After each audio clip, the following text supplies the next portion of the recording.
श्रोता प्रेमियों, मैं राम सागर शास्त्री आप लोगों के समक्ष रखने जा रहा हूं मार्कंडेय की शिव भक्ति।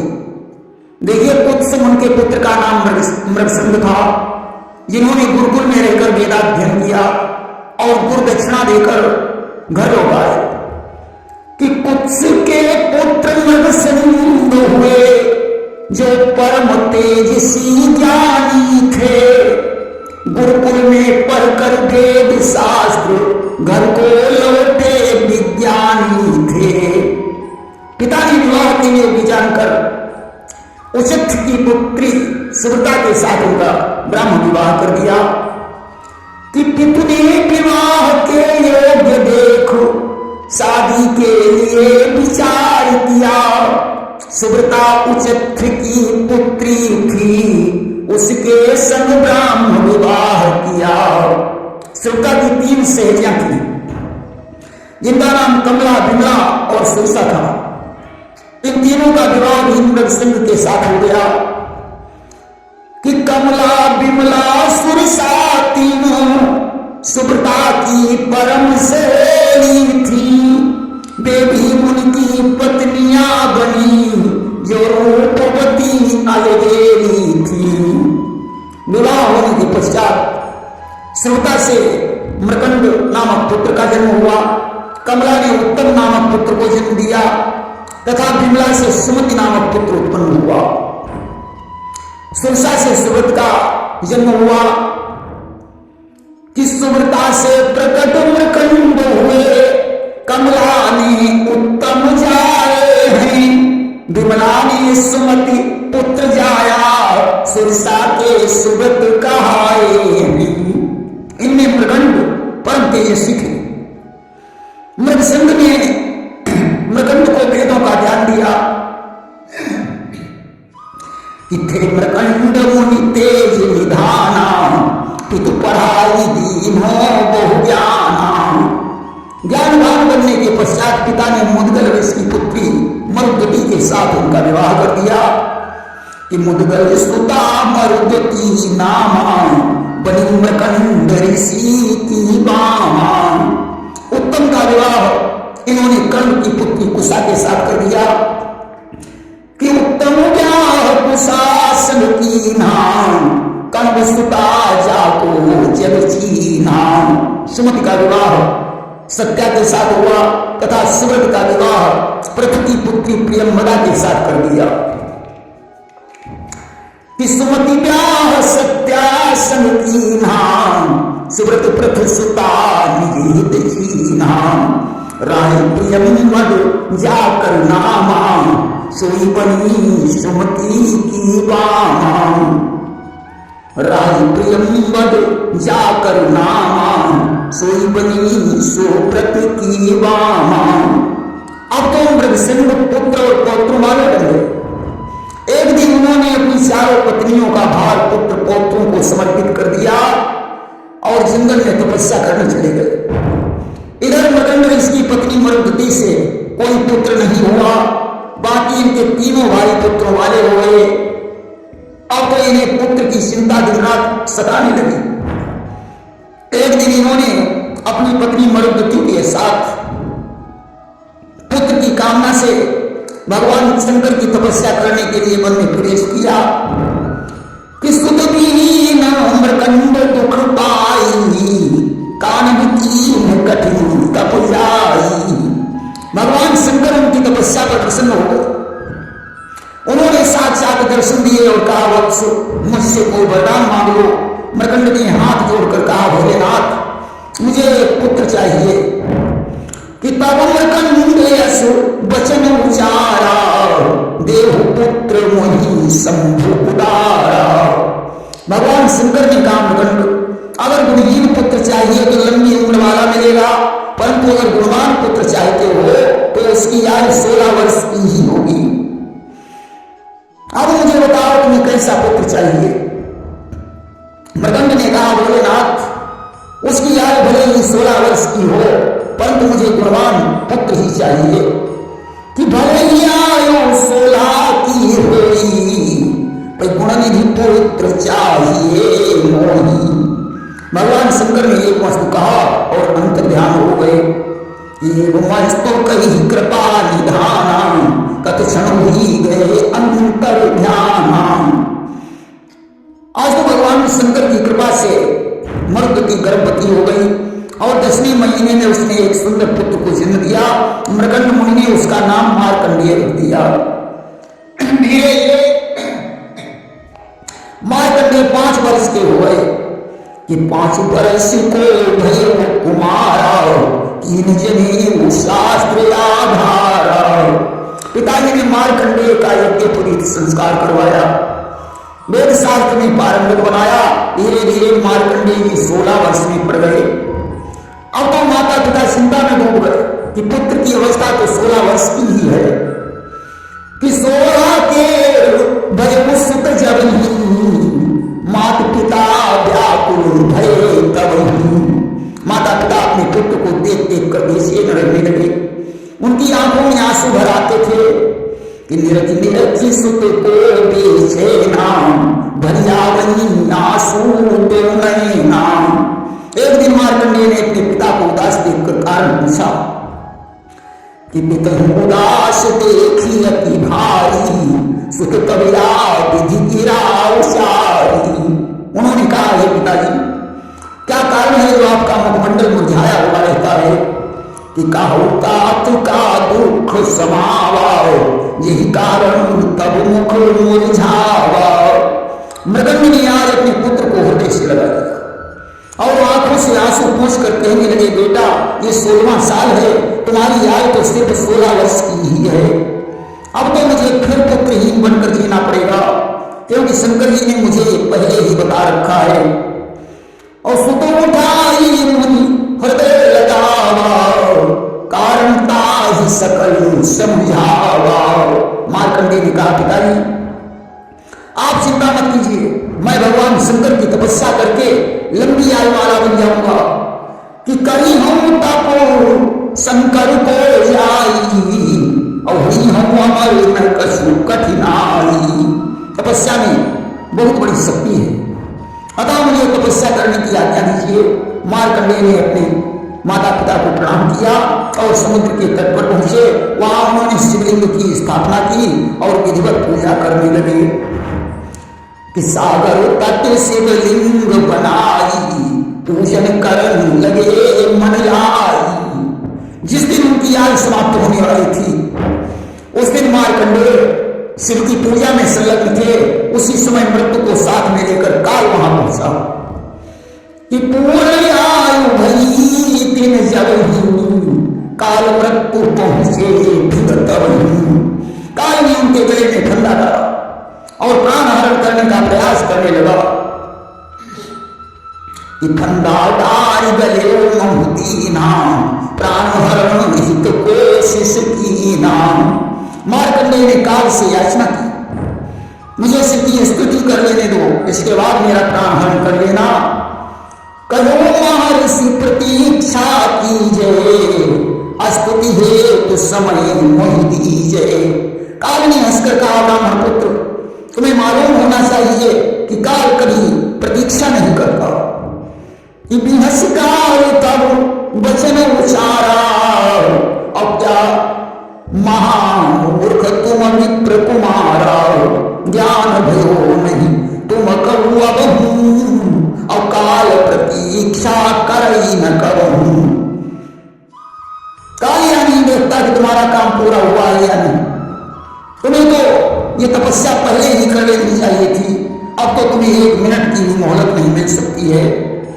देखिए कबीरदास जी ने एक बहुत सुंदर दोहा लिखा है, काल करे सो आज कर, आज करे सो अब, पलने पले होएगी बहुरी करे वो कब।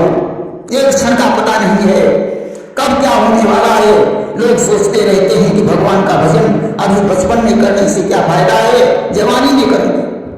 जवानी आती है तो सोचते हैं बुढ़ापे में भजन कर लेंगे, और बुढ़ापा परम दुखदायी है, उसमें भजन हो ही नहीं सकता।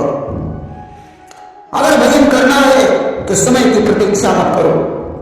एक क्षण का पता नहीं है कि विधाता क्या करने वाला है। एक शायर ने लिखा है कि चलते हुए जहां से जब वो हमारा लिपटी हुई कफन से कोई आरज़ू न हो। आज काल ने मार्कंडेय से कहा कि अब तो तुम्हें 1 मिनट की मोहलत नहीं मिल सकती। मार्कंडेय कहने लगे, हमने सुना है जिस शिव का भक्त है उस पर कभी आपत्ति ही नहीं आती। कि बोले तभी मुनि गंभीरा और शिव भक्तन पर ही न भीरा। काल ने कहा, आज महादेव भी तुम्हारी रक्षा नहीं कर सकते।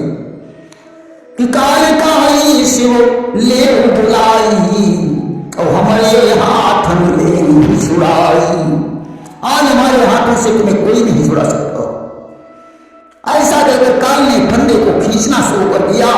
अब तो मार्कंडेय शिवलिंग से लिपट गए और कंचन प्राण लगे हरिसाई, मुनि शिवलिंग गए लपटाई। मार्कंडेय ने शिव की स्तुति बंद नहीं की। या सुपोषि तुम लघु धरदानी आरत हर दीन जन जानी। हे प्रभु तब मम गुरु पितु माता जाऊं कहाँ तही पद जल जाता। मार्कंडेय कहने लगे कि हे आशुतोष, हमारी विपत्ति का हरण करो। आप ही हमारे माता पिता और गुरु हैं। मैं आपके सेवकों को छोड़कर कहाँ जाऊं।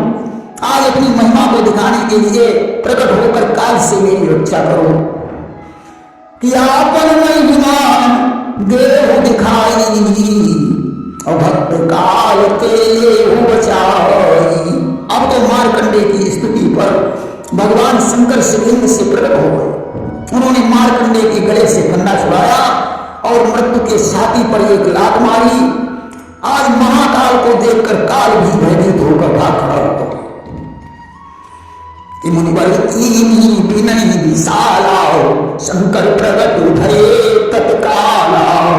खंच के लात मृत्यु के मारी गिर जाई सो धरण मझारी। स्तुति करने लगे मुनि ज्ञानी महादेव बोले मृदुवाणी। अब तो भगवान शंकर को देखकर मार्कंडेय जी फिर स्तुति करने लगे। शंकर जी ने कहा, भक्तराज अब तुम निर्भय हो जाओ।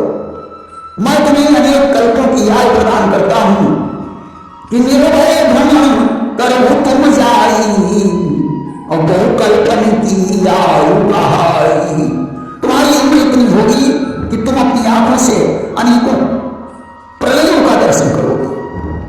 इतनी आयु गई सुख देना और कई प्रलय दिखी हो निज नयना। आज भगवान शंकर से अमरता का वरदान प्राप्त करके मार्कंडेय अपने माता पिता के पास लौट आए। वरदान सिधाए वापस लौटे पिता ढूंढे आए। और इधर यमराज भी भगवान शंकर की स्तुति करके यमलोक को चले गए। कि कई स्तुति यमराज सिधाए वापस लौटे लोक निज आए। देखिए, ब्रह्म पुराण के अनुसार भगवती ने बड़ा आग्रह करके मार्कंडेय मुनि का विवाह करा दिया। या करी भव लीन मनाई मुनि को दियो विवाह कराई। कालांतर में मार्कंडेय से वेदशिरा नामक पुत्र का जन्म हुआ। इसके बाद मार्कंडेय ने नारायण का यज्ञों द्वारा यजन किया। वेदशिरा सुत मुनि उपजावा वेदशिरा सुत मुनि उपजावा मुनि नारायण यजन करावा। इन्होंने पितरों का श्राद्ध और अतिथियों की पूजा की और इसके बाद प्रयाग को चले गए। कि पितर श्राद्ध अतिथि सत्कार कर प्रयाग मुनिधारा।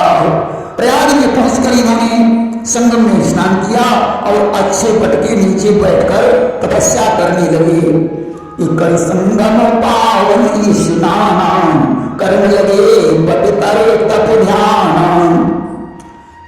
नरसिंह पुराण के अनुसार जिनकी कृपा से इन्होंने मृत्यु पर विजय प्राप्त की थी, उन्हीं देवाधिदेव के दर्शन की इच्छा से ये तपस्या करने लगे।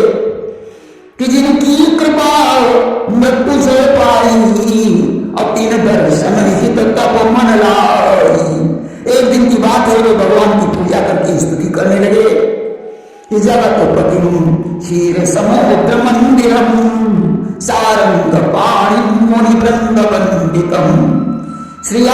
किं श्रीधरमी समीश्वरम नमामि गोविंदमनंत वर्चसम। आज इस प्रकार पूजा करने के पश्चात कोई स्तुति करने लगे कि कल पूजा सागर मन लाई, अब स्तुति करने लगे हर साल।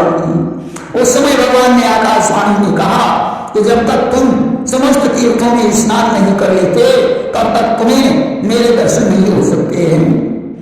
गगन गिरा भाई परम सुहाई, और जब सब तीरथ लियो नहाई, फिर आई विशुद्ध तन तोड़ा, और तब ही दर्श मिले मुनि मोरा।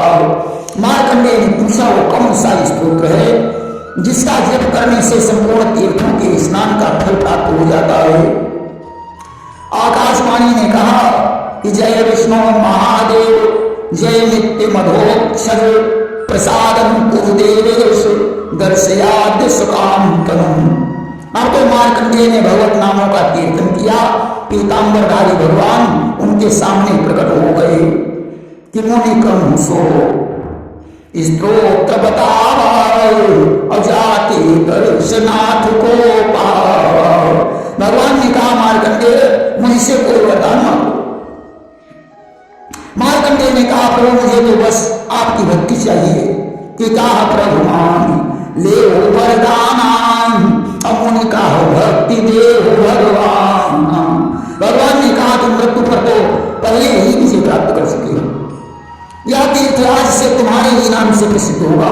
अब तुम क्षीर सागर में योग निद्रा का आश्रय लिए हुए हमारे दर्शन करोगे। इतना कहकर भगवान अंतर्ध्यान हो गए। मार्कंडेय वहीं रहकर मुनियों को वेद शास्त्र सुनाने लगे। तदनंतर वे भगवान के दर्शन हेतु क्षीर सागर में पहुंचे। असीर सिंधु महामुनि जब गए, और दर्शन का विष्णु के भय। उन्होंने भगवान को प्रणाम किया। भगवान ने कहा मार्कंडेय मुझसे कोई वरदान मांग लो। मार्कंडेय ने कहा प्रभु मैं जन्म और मृत्यु से रहित होकर यहाँ नित्य निवास करूं। भगवान ने कहा कि हे रघुनंदन तुम जहां जहां रहकर हमारा स्मरण करोगे मैं वहां वहां आकर तुम्हें दर्शन दूंगा। कि जहां जहां सुमिरन करो यही दर्श हमारा। अब तो मार्कंडेय को सर्वत्र भगवान के दर्शन होने लगे। मेरे पद्म पुराण में इनके विवाह की कोई चर्चा नहीं की गई है और न क्षीर सागर में जाने की चर्चा है। पद्म पुराण में यही बताया गया है कि कल्प के अंत में महाप्रलय के समय मार्कंडेय अकेले ध्यानावस्था में बैठे हुए थे। अचानक प्रचंड आंधी चलने लगी, पृथ्वी पानी में डूब गई। भगवान विष्णु एकांत में शैया पर शयन करने लगे। जब मार्कंडेय की आंखें खुली तो उन्होंने पृथ्वी को जल में डूबा देखा। वे स्वयं जल में गोते खाने लगे। उन्होंने तैरना शुरू कर दिया और भगवान का ध्यान करने लगे। भगवान बोले पुत्र मेरे पास आ जाओ। मार्कंडेय ने जल में एक विशाल वटवृक्ष देखा। उसके ऊपर पलंग पड़ा था जिसमें बाल रूपधारी कृष्ण लेटे हुए थे। उन्होंने हंसकर कहा पुत्र तुम बहुत थक गए होगे, इसलिए मेरे शरीर में प्रवेश कर जाओ, तुम्हें विश्राम मिलेगा। मार्कंडेय बाल कृष्ण के मुंह में प्रवेश कर गए। वहां जाकर उन्होंने सातों समुद्र, द्वीप, पृथ्वी, पर्वत और वृक्षों को देखा। वे इधर उधर भ्रमण करने लगे। एक दिन मुख खुलने पर वे बाहर निकल आए और एकानक जल में गोते खाने लगे। अब बाल कृष्ण भगवान ने कहा पुत्र मेरी शरण में आ जाओ अन्यथा डूब जाओगे। अब मार्कंडेय भगवान की स्तुति करने लगे। भगवान ने कहा पुत्र अपनी अभिलाषा कहो। मार्कंडेय बोले मैं आपकी माया को जानना चाहता हूँ और आपके तत्व को समझना चाहता हूँ। भगवान ने कहा देवता भी हमारे तत्व को नहीं जानते, परंतु परम प्रेम होने के कारण तुम्हें बता रहा हूँ। पूर्व काल में मैंने जल को नारा नाम दिया था।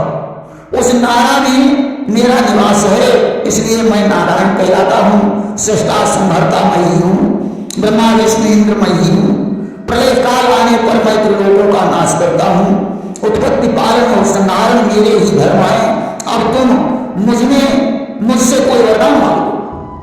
मार्कंडेय ने कहा कि मैं पुरुषोत्तम तीर्थ में शिव का बड़ा मंदिर बनवाकर शिव की प्रतिष्ठा करना चाहता हूं, मुझे ऐसा वरदान दीजिए। भगवान ने तथास्तु कह दिया और बोले रुद्र ही विष्णु और विष्णु ही महादेव हैं।